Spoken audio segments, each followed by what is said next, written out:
Good morning student, I am Muslima Aslam. This is lecture of design and analysis of algorithm. Today we will be study about Fibonacci heap. Previous lecture में आपने क्या देखा था? Previous lecture में आपने binomial heap देखा था। Binomial heap की हमने 3 लेक्चर में उसको ख़त्म किया है। एक लेक्चर में हमने पूरा उसका देखा था कि कैसे बाइनोमियल हीप की थ्योरी देखी थी, फिर केसेस देखे थे, फिर आपका जो न्यूमेरिकल देखा था। ठीक है, तो आई होप आपको वो बाइनोमियल हीप अच्छे से समझ आ गया होगा। और फिबोनाची हीप जो होता है वो सेम बाइनोमियल हीप की ही तरह उसका वर्क होता है, लेकिन ये उससे ज़्यादा बेस्ट होता है क्योंकि इसमें ऑर्डर नहीं होता है। आपको ऑर्डर नहीं देखना पड़ता है कि ऑर्डर वैसे ही सेम रखना है, पहले 0 डिग्री, फिर आपको 1 डिग्री, फिर ऐसे 2 डिग्री, इस टाइप से आपको उसका सेम ऑर्डर नहीं रखना होता है। तो फिबोनाची हीप में ये ऑपरेशन दे रखे हैं, मेक हीप। सबसे पहले आप क्या करते हो, हीप डिज़ाइन करते हो। ठीक है, फिर इंसर्शन, कोई वैल्यू आती है उसको इंसर्ट करते हो हीप में। फिर फाइंड मिन हीप, सबसे फिर मिन हीप चेक करते हो। मिन हीप तो बहुत ज़रूरी है, सबसे पहले हम मिन हीप देखते हैं। ठीक है, मिन हीप चेक करते हो। फिर एक्सट्रैक्ट मिन, मतलब कोई भी आपकी मिन वैल्यू है या आपको कोई भी है उसको डिलीट कर रहे हो, फाइंड करके मिन वैल्यू को उसको एक्सट्रैक्ट कर रहे हो। फिर आप उसके बाद क्या करते हो, यूनियन करते हो, 2 हीप का यूनियन। ठीक है, तो सेम हम बाइनोमियल हीप में भी यूनियन करते थे और इसमें भी फिबोनाची हीप में भी यूनियन करते हैं। उसके बाद आप इसकी डेफिनेशन देख लीजिए। Heap data structure consisting of collection of tree. ठीक है, हीप जो है आपका वो स्ट्रक्चर कंसिस्टिंग करता है कलेक्शन ऑफ ट्रीज़ का। ठीक है, Fibonacci heap is based on binomial heap, ये बेस्ड होती है बाइनोमियल हीप पे। Fibonacci heap are mostly use when the number of extra min, जो आपका एक्सट्रैक्ट मिन होता है, and delete operation is small relative to other operation. ठीक है, जो एक्सट्रैक्ट मिन जो वैल्यूज़ को हटाते हैं, डिलीट करते हैं, उस ऑपरेशन से रिलेटिव होता है। तो ये आपका क्या होता है, फिबोनाची हीप में मोस्टली इसका यूज़ किया जाता है। ठीक है, फिबोनाची हीप के स्ट्रक्चर देख लो। सबसे पहले set of heap order tree. ठीक है, ऑर्डर ट्री का मतलब ये आपके जो पेरेंट्स हैं वो नॉट लार्ज देन चाइल्ड, मतलब कि आपने ये सर्च किया, ये आप देख रहे हो इसमें मिन हीप है, आपने ये मिन हीप पहले सर्च किया, ये इसका हेड है, मिन हीप आपने सर्च किया, हेड यहाँ पे आ गया 2। तो ये 2 जो है वो रूट नोड है, ये आपकी रूट नोड है, तो उसके चाइल्ड जो हैं वो उससे बड़े हैं ना। तो फिर मैंने इसमें लिख रखा है, आपको वही चीज़ बताई है कि parents not large than child. ठीक है, set of heap order trees, parent not larger than child. Maintain the pointer to min element के लिए हम सबसे पहले क्या करते हैं, मेंटेन जो भी हमारा पॉइंटर होता है, फाइंड करते हैं पहले मिन हीप, और उसकी जो कॉम्प्लेक्सिटी होती है वो बिग ओ 1 होती है। ठीक है, क्योंकि पहले एक ही नोड आ रही है तो उसकी कॉम्प्लेक्सिटी जो होगी वो आपकी 1 टाइम होगी। फिर देखिए सेट ऑफ मार्क्ड नोड्स, आप कैसे सेट करते हो मार्क नोड को, कैसे, तो use to keep heaps flat decreasing की ऑपरेशन। ठीक है, डिक्रीजिंग की के आप उसमें चेक करते हो, फिर उस पर आप मार्क करते हो। तो देखिए ये जो एक है आपका बाइनोमियल हीप, एक है आपका फिबोनाची हीप।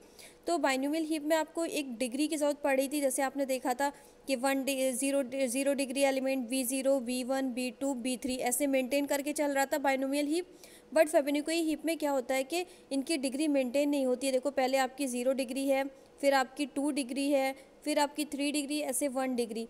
तो ये ऐसे कोई भी वैल्यूज़ किधर भी आ सकती है, इसमें आपको मिन हीप चेक करना होता है। ठीक है, इसमें बस यही डिफरेंस होता है। उसमें हम मतलब आप V0 को पहले ही लाते हो, चाहे वो बड़ा हो या छोटा हो। ठीक है, फिर हम देखते हैं फिबोनाची हीप स्ट्रक्चर, ये वही चीज़ है मैंने अभी आपको बताई थी। उस स्ट्रक्चर में ये आपने देखा कि इसकी डेफिनेशन क्या है। A Fibonacci heap is a collection of rooted trees that are min heap order. ये देखिए मैंने राइट साइड में लिख रखा है आपको। तो इसमें मिन ऑर्डर आप पहले चेक कर ले, तो ये आपके पास एक ट्री दे रखी है, इसमें रूट जो है वो मिन आपने चेक कर लिया, वो आपको 2 मिला। ठीक है, ये जो जितनी भी ट्री में ये लिंक लिस्ट के थ्रू जुड़ी हुई हैं, तो ये आपकी क्या कहलाती हैं, रूट कहलाती हैं। तो इसको देखिए मैंने कैसे लिखा है, रूट नोड को आपकी बाहर ले लिया है 13 8 2 17 32, ये रूट्स है। और इसमें जो मिन वाला है वो कहाँ पर आपका पॉइंटर है, 2 पे, मिन वाले पे आपका पॉइंटर दे रखा है। Roots of all the tree are link together, जो आपके रूट्स हैं वो ऑफ ऑल द ट्रीज़ में आर लिंक टुगेदर। कैसे लिंक्ड है, ये आपका जो मैंने बीच में सर्किल दे रखा है वो मिन हीप है, उसके लेफ़्ट वाली वैल्यू होनी चाहिए और राइट वाली वैल्यूज़ होनी चाहिए। ठीक है, ऐसे आपके ये मतलब ट्री में लिंक्ड है। तो मेमोरी रिप्रेजेंटेशन के लिए मैं बता दे रही हूँ कि कैसे ये सर्कुलर डबली लिंक लिस्ट का यूज़ होता है, DLL डबली लिंक लिस्ट। ठीक है, डबली लिंक लिस्ट का हम कैसे यूज़ करते हैं, ये हमारा पूरा डायग्राम है। इसमें देखो सारे एलिमेंट एक दूसरे से कनेक्ट होते हैं, ठीक है। फेबुनिकोई हीप में ये पूरा डबली लिंक लिस्ट की तरह वर्क करता है, देखो सब एक दूसरे से कनेक्ट है, तो ये आपका कहलाता है doubly link list, circularly doubly link list. तो देखिए फेबुनिकोई हीप में आपको सबसे पहले यूनियन, इसमें भी यूनियन करना पड़ता है। इसका एग्जाम्पल समझ, मैंने ज़्यादा बड़ा आपको समझाया नहीं है, बस इसी में समझा दिया है कि यूनियन कैसे करते हैं। यूनियन करने के लिए कंबाइन 2 फेबुनिकोई हीप, सबसे पहले 2 फेबुनिकोई हीप लोगे, उसका रिप्रेजेंटेशन आप कैसे लिखोगे, root list or circular doubly link list, ठीक है।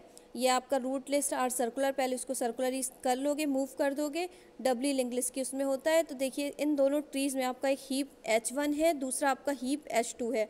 दोनों में आपकी मिन वैल्यू क्या है, एक में आपकी मिन वैल्यू 17 है, एक में आपकी मिन वैल्यू 3 है, उस पर आपने पॉइंटर कर रखा है। इन दोनों को कनेक्ट करने के लिए, कंबाइन करने के लिए आप यूज़ करोगे तो 7 और 17 आपका जो है 3 और 17 है वो आगे आ जाएगा। फिर ऐसे ही आप वैल्यूज़ को कर सकते हो, तो आप इसको एक ट्री में ला सकते हो, जैसे हमने बाइनोमियल हीप में किया था। तो ये मैंने ज़्यादा आपको बताया नहीं, आप इसको कर सकते हो। मैंने इसकी आपको थ्योरी और ये चीज़ें बता दी हैं कि ये कैसे वर्क करता है, ठीक है। एन जो है, एन आपके नंबर ऑफ़ नोड्स है इन हीप, ठीक है। और रैंक एक्स जो मैंने आपको बताया था, की एक्स, नेक्स्ट एक्स ऐसे करके बताया, तो वो क्या है, आपके number of children of node x, ठीक है। रैंक एच क्या है, maximum rank of any node in heap H.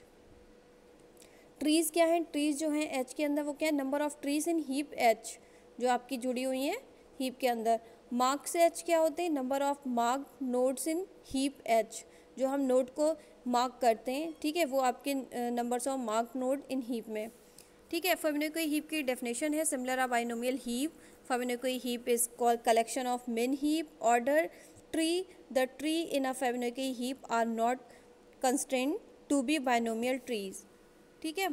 Potential function इसमें क्या है, for a given Fibonacci heap H the potential of H will be T of H.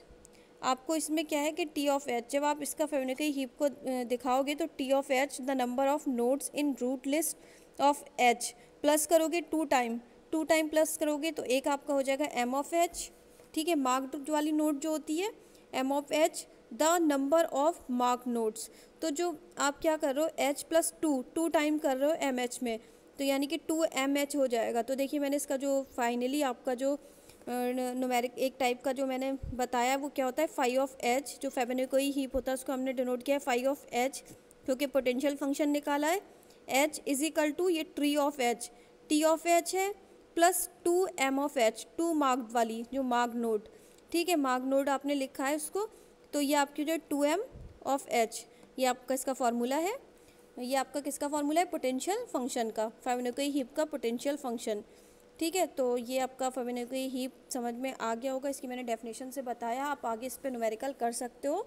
Book में बहुत सारे दे रखे हैं, 2 लिंक लिस्ट लेके, इसमें आपको ऑर्डर नहीं देखना है, ऑर्डर्स चेक नहीं करना है। जैसे हम बाइनोमियल हीप में ऑर्डर्स के थ्रू ही करते थे, पहले 0 ऑर्डर के आएगा, फिर आपका 1 ऑर्डर का आएगा, फिर 2 ऑर्डर का आएगा, फिर 3 ऑर्डर से ऐसे आपकी ट्रीज़ जुड़ती रहती थी, ठीक है। इसमें कोई ऑर्डर नहीं है, आप पहले मिन हीप ले लीजिए, मिन हीप लेने के बाद पहले मिन वैल्यूज़ को एक्सट्रैक्ट करेगा, 3 को लेगा, फिर 7 आएगा, ऐसे ये वैल्यूज़ चेक करेगा। ये आपस में सर्कुलर डबली लिंक लिस्ट होते हैं, तो ये आपका क्या कहलाता है, फेबुनिकोई हीप। तो आपको समझ आ गया होगा। ये आज आपकी यूनिट 2 ख़त्म हो गई है। नेक्स्ट लेक्चर में हम यूनिट 3 पे बात करेंगे। तो आज के लिए इतना ही। Thank you student.